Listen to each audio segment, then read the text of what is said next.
Bonjour, bonjour. Sébastien Bernard, enchanté. Il se trouve que chez The Presenters, on a un métier et que ce métier, c'est de rendre les idées désirables. Et de ce que j'ai compris de votre métier, c'est pas anodin de savoir au quotidien rendre désirables les nouveaux pas, les nouvelles technologies, les nouvelles innovations que vous avez identifiées et qui viennent prendre place dans une organisation qui, a priori, n'attend pas que vous pour avancer. Ça veut dire qu'effectivement, si vous participez à des événements comme le CX Paris, c'est parce que vous avez besoin d'idées, vous avez besoin de rencontrer des partenaires, vous avez besoin d'identifier de nouvelles technologies, mais qu'une fois que vous vous êtes fait un avis, une fois que vous vous êtes fait une ambition, il faut retourner au bureau pour mettre tout ça en œuvre. Et que ça, c'est pas simple. Le dénominateur commun que j'ai vu parmi tous les responsables de l'expérience client et toutes les directions de l'expérience client que je connais, c'est qu'en général, on leur dit « ton taf, il est stratégique. Tu dois pouvoir mettre en mouvement tout le monde. Mais a priori, ils sont déjà en mouvement sans vous et vous n'aurez pas plus de moyens pour le faire. Amusez-vous bien. » Ça va, c'est toute ressemblance avec une expérience vécue. La bonne nouvelle, c'est que vous n'êtes pas les seuls à avoir et à vivre ça. Et j'ai en tête notamment quelqu'un dont je voulais vous parler, quelqu'un qui se trouve est décédé il y a quelques semaines. Et je trouve que c'est une belle manière de lui rendre hommage. Et cet homme, c'est Dick Fosbury. Vous voyez qui c'est ? Ouais, c'est quoi ? Ouais, c'est à cause de lui qu'au lycée, on est obligé de sauter sur le dos. Ouais. C'est à cause de lui. Donc pour la petite histoire, avant lui, tout le monde sautait sur le ventre. Alors on pouvait aussi sauter en ciseaux, mais il se trouve que techniquement, on sautait plus haut sur le ventre. Donc à haut niveau, tout le monde sautait sur le ventre. Et Dick Fosbury, à l'université, on est dans les années 63, il fait 1m90, mais il a un problème, il ne saute pas plus haut que les autres sur le ventre. Et il a à un moment donné l'idée de faire ça. C'est beaucoup moins beau que ce que font les athlètes aujourd'hui, mais il a l'idée de faire ça. Et à partir du moment où il fait ça, il gagne toutes les compétitions universitaires. L'aventure est longue, je vais vous raconter certaines parties de cette aventure, mais ça l'a amené 5 ans plus tard, sur le podium, aux Jeux Olympiques de Mexico, où il a fini champion olympique en battant le record olympique et le record US. En faisant ça, il n'a pas simplement trouvé une nouvelle manière de sauter. Il a révolutionné l'expérience de milliers d'athlètes. On ne s'entraîne plus de la même manière, on ne coache plus les gens de la même manière, les équipes ne s'entraînent plus de la même manière, ne s'organisent plus de la même manière, et les compétitions sont changées. Chez The Presenters, si on s'intéresse à ce type d'histoire, c'est parce que le fond de notre métier, c'est de défendre la cause des idées.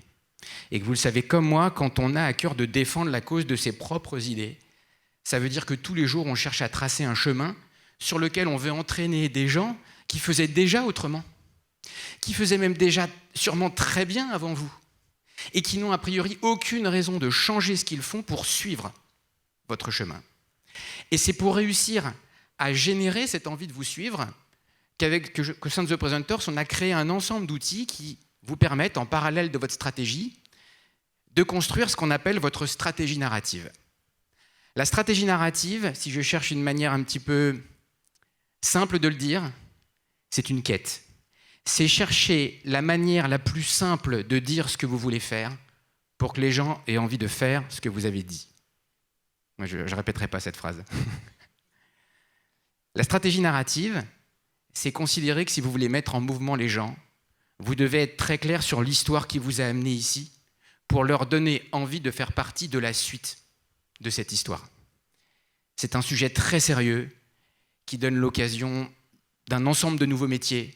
On fait du conseil stratégique, on forme à cette méthodologie, on coach, on sensibilise comme je suis en train de le faire. Et il se trouve que dans l'histoire de Dick Fosbury, il y a 3 conseils très forts que vous pouvez appliquer dès demain sur les sujets qui vous concernent pour accompagner la transformation de votre expérience client. Le premier conseil, c'est qu'il va falloir aimer les problèmes. Le deuxième, c'est qu'il va falloir susciter le désir. Et que le troisième, c'est qu'il va falloir accepter les résistances. 3 choses que Dick Fosbury a faites. Première chose, aimer les problèmes. Alors oui, effectivement, c'est le premier à avoir sauté sur le dos. Mais à votre avis, pourquoi les autres ne l'ont pas fait avant ? Quel est l'élément qui fait que lui a pu faire ce que personne n'avait fait en, 2500 ans ? Je ne sais plus quand c'était les premiers Jeux Olympiques. La contrainte, c'est-à-dire, ouais, concrètement? Pas mal. En fait, ce qui lui a permis de sauter sur le dos, c'est très bête, hein. C'est le tapis. Il n'y avait pas de tapis avant. Avant, il y avait du sable. Alors quand on saute très haut sur le ventre, on fait une roulade et ça va. Mais quand on saute sur le dos, on saute peut-être plus haut que les autres, mais on saute qu'une fois. Ouais. Et à un moment donné, pour une raison ou pour une autre, j'ignore cette raison, mais quelqu'un a dit « ce serait quand même vachement plus confort si on mettait un tapis ». Et tout le monde a dit « merci, c'est vrai, c'est beaucoup plus confort ». Et il y en a un qui s'est dit « mince, mais ça se trouve, je peux faire quelque chose de différent avec ça ». Ouais. C'est ça, aimer les problèmes. C'est considérer que finalement, à chaque fois qu'il y a quelque chose de nouveau dans votre organisation, que ce soit une nouvelle possibilité ou une nouvelle contrainte, vous devez vous préparer, vous, et préparer ceux avec qui vous travaillez à se dire « chouette, un problème ». Chouette, quelque chose qu'on n'avait jamais fait avant. Et ça, c'est une vraie question qui vous anime tout le temps. Quand le digital est arrivé, les premières boîtes qui sont avérées être des pure players avaient en face toutes les autres entreprises qui leur disaient « ah, vous n'avez pas le droit de faire ça ». Ouais. Chouette le digital, chouette l'omnicanal, chouette l'intelligence artificielle, chouette la RGPD. Personne ne s'est dit ça. Et pourtant, à bien y réfléchir, c'est une occasion unique de sensibiliser l'ensemble d'une organisation à qu'est-ce que la data, comment la rendre propre et utilisable partout. Et ça, on apprend ça quand on développe et qu'on s'entoure de gens qui ont ce réflexe-là de se dire « chouette, un problème ». Quand vous apprenez à faire ça, c'est une vraie nouvelle compétence. Ça n'a rien d'anodin. C'est quelque chose qu'on utilise beaucoup au sein de nos outils, puisque ça amène à réaliser que si au sein de vos organisations, vous voulez au final être considérés comme des experts de la solution, il faut d'abord que vous deveniez des experts du problème. Être des experts du problème, c'est pas être celui ou celle qui sait dire « ah non, mais ça, c'est nul, il travaille n'importe comment ». Ce qu'on a l'habitude de faire et d'entendre. Non, non, non. C'est d'être capable de comprendre que les gens font un très bon travail, mais souvent pour les mauvaises raisons. C'est être capable de porter un diagnostic qui éclaire ceux qui font déjà des choses bien, pour se rendre compte qu'ils peuvent faire des choses mieux. C'est ça, être un expert du problème. Et c'était le premier conseil qu'on peut apprendre de Dick Fosbury. Le deuxième, c'est qu'au quotidien, pour mettre en mouvement l'organisation autour d'un sujet aussi important que l'expérience client, il faut savoir susciter le désir. Je vous ramène autour de 1965. Il se trouve que, oui, comme je vous l'ai dit, assez rapidement, quand il s'est mis à sauter sur le dos, il sautait plus haut que ses copains à l'université. Mais quand il a commencé à sauter sur le dos, il ne sautait pas plus haut que les meilleurs sauteurs en hauteur. Quand il a commencé à sauter sur le dos, s'il était resté à ce niveau-là, jamais il n'aurait été champion olympique. Il a eu besoin de quelqu'un pour l'entraîner. Il a eu besoin de créer le désir de le suivre dans son idée complètement dingo. Et c'était pas gagné, hein. Dans ce que j'ai lu, les premiers entraîneurs, le réflexe qu'ils ont eu, c'est de lui dire « waouh, vu comment tu sautes haut quand tu sautes mal, qu'est-ce que tu vas être capable de faire quand tu appliqueras notre technique de saut ?» L'organisation, ceux qui sont là en face de vous ne sont pas là par hasard. Ils sont là parce qu'ils étaient déjà très bons, mais dans un monde où on ne prenait pas en compte les nouvelles contraintes que vous avez identifiées. Et on ne peut pas leur en vouloir. Il y a même un entraîneur qui lui dit « non, tu sais ce que tu vas faire, toi, tu vas faire du triple saut. Ça, tu vas être très bon. » Il y a un entraîneur qui, à un moment donné, s'est dit « c'est trop bête, après tout. Il saute plus haut que les autres. Il fait quelque chose que personne n'avait jamais fait avant. Et est-ce que moi, je ne peux pas, en tant qu'entraîneur, me mettre à faire ce qu'aucun entraîneur n'avait jamais fait avant ?» C'est par exemple les premiers usages de la vidéo pour entraîner des sportifs, parce qu'ils ne savaient pas comment faire pour l'aider à être meilleur. Ils ne savaient pas quels muscles il fallait développer pour être meilleur. Et ils ont appris à faire ça ensemble. C'est la même chose quand vous avez un projet en tête et que vous devez embarquer des gens dont vous n'êtes pas les patrons et les patronnes. N'oubliez pas que quand vous parlez d'un projet ou d'une idée qui vous tient à cœur, les gens en face n'évaluent pas votre projet. C'est injuste, mais ils évaluent ce que vous êtes en train de dire de votre projet. Du coup, effectivement, ça veut dire qu'il faut apprendre à être très bon, dès qu'il faut susciter le désir de faire quelque chose qu'on ne faisait pas avant. Chez The Presenters, c'est un outil extrêmement rigoureux et précis, auquel on a donné un nom qui existait déjà, le pitch. En revanche, on lui a donné une définition beaucoup plus claire. Parce que tout le monde parle de pitch, mais personne ne parle de la même chose. Chez The Presenters, le pitch, c'est la bande-annonce de votre idée. C'est tout ce que vous dites dans un format de 2 à 3 minutes qui n'a qu'un seul objectif, donner envie à ceux qui vous écoutent d'en savoir plus. De venir à la réunion, d'aller télécharger le document. Ouais. Tout ce qui va déclencher l'envie d'investir du temps, du budget sur votre projet. Et ça, chez The Presenters, c'est une question d'hygiène. À partir du moment où vous menez des projets, à partir du moment où vous êtes manager, vous ne pouvez pas accepter d'avoir un nouveau projet sans vous dire comment je rends désirable ce projet indépendamment des circonstances.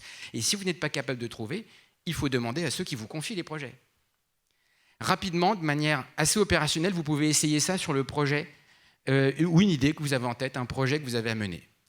Dans un pitch, il y a toujours 3 temps qui vont permettre d'être très efficaces en une poignée de secondes. La première, c'est d'avoir une bonne introduction, où vous ne parlez pas de vous, où vous parlez de votre public. Pour réussir l'introduction d'un pitch, vous devez réussir à formuler le caillou dans la chaussure. Le problème qu'il faut résoudre, qu'on a résumé sous une question, qu'est-ce qui empêche votre public de dormir la nuit ? Il n'y a qu'en étant expert du problème qu'ils vivent et qu'ils n'arrivent pas à résoudre que vous arriverez à présenter votre idée comme une solution à ce problème. Puisqu'on parle de solution, deuxième ingrédient. Quelle est votre promesse de changement ? Vous avez une idée ? Vous avez un projet qui vous tient à cœur ? Les gens qui vous écoutent ne s'intéressent pas à votre idée. Les gens qui vous écoutent ne s'intéressent pas à votre projet. Les gens qui vous écoutent s'intéressent à ce que votre projet va changer pour eux. Et comme a priori pour le moment il n'existe rien de votre projet, la seule chose qu'ils achètent, c'est la promesse de changement qu'elle porte. Vous ne pouvez pas parler comme si les choses étaient évidentes et qu'il suffisait de regarder puisque votre projet n'existe pas encore.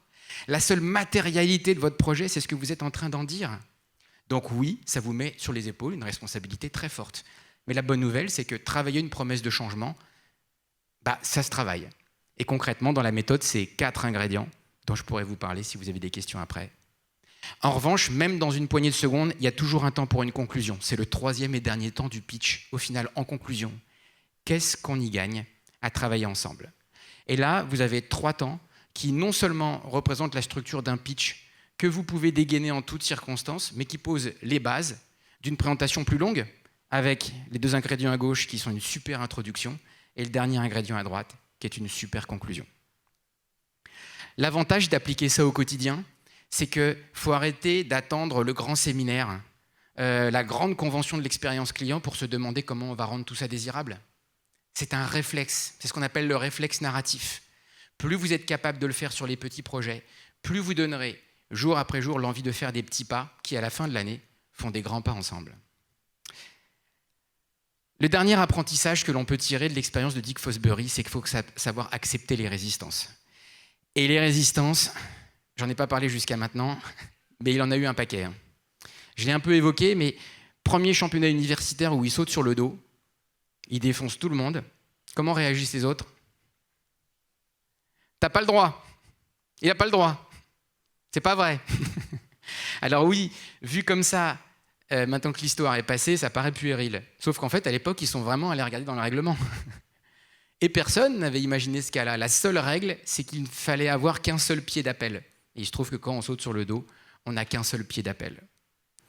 Ce réflexe de résister, même si au regard de l'histoire, il a l'air puéril, il est essentiel. Et vous en avez besoin quand vous menez des projets. Pourquoi ? Parce que ça se trouve, c'était ridicule de faire ça. C'est un biais du survivant de considérer que les gens résistaient bêtement au changement. Ça se trouve, c'était super dangereux de faire ça. Et lui, il y arrivait parce qu'il n'a pas la même morphologie que les autres. Ça se trouve, dans le temps, il n'aurait jamais sauté meilleur que les autres. Et les autres qui continuaient à sauter sur le ventre auraient eu raison. Les résistances sont nécessaires. Les résistances, c'est ce qui va venir suffisamment éprouver l'idée pour qu'elle ait le temps de lever l'ensemble des résistances et d'engager tout le monde. Les idées, c'est exactement comme un aimant. C'est l'analogie qu'on utilise chez The Presenters. C'est attractif et c'est répulsif. C'est attractif parce que ça résout des problèmes, on l'a vu, et c'est répulsif parce que ça génère aussi des résistances. Et ça, vous devez vous y préparer. Et ça amène une 4e question qui est stratégique dans nos outils, c'est quelles sont les résistances à lever à votre projet ou à votre idée. Et c'est parce qu'il y a des résistances auxquelles vous faites face que votre projet mérite d'être raconté. Corneille le disait d'une autre manière en son temps, à vaincre sans péril, on triomphe sans gloire. Si vous avez un projet qui remue beaucoup de choses, vous aurez face à vous beaucoup de résistance. Mais attention, hein, pas de la résistance au changement. Hein. Juste, je vous partage une conviction. La résistance au changement, ça n'existe pas. J'ai la chance depuis 10 ans d'être entre les deux. Ceux qui proposent des projets et ceux qui doivent les mettre en œuvre. Parmi ceux qui les mettent en œuvre, je n'ai jamais entendu quelqu'un dire « je ne le ferai pas par principe, c'est un changement ». Jamais. Les gens que j'écoute me disent « il est quand même sacrément mal foutu leur projet, ils ne sont même pas venus nous demander notre avis. Leur appli ne marche pas depuis 2 ans, on leur dit « ils ne nous écoutent pas ». La réalité, c'est que tous ceux qui résistent ont au fond d'eux une excellente raison de ne pas se mettre en mouvement. Et tant que vous synthétisez la somme de ces résistances en « les gens sont ringards, ils ne veulent pas bouger », jamais vous n'arriverez à vous faire entendre.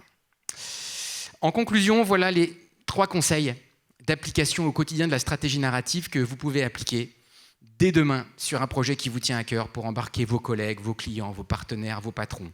Aimer les problèmes, apprendre à susciter le désir et accepter les résistances. Et vous verrez que projet après projet, le propre de l'innovation, c'est de finir par imposer un nouveau standard. C'est exactement ce qu'a fait Dick Fosbury. Plus personne ne saute sur le ventre aujourd'hui.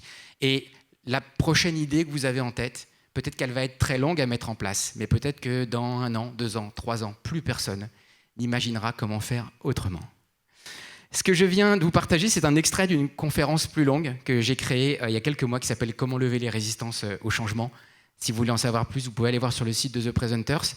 Si vous voulez en savoir plus sur la méthode, vous pouvez télécharger notre petit guide de survie pour rendre les idées désirables. Vous découvrirez tous les fondamentaux à appliquer.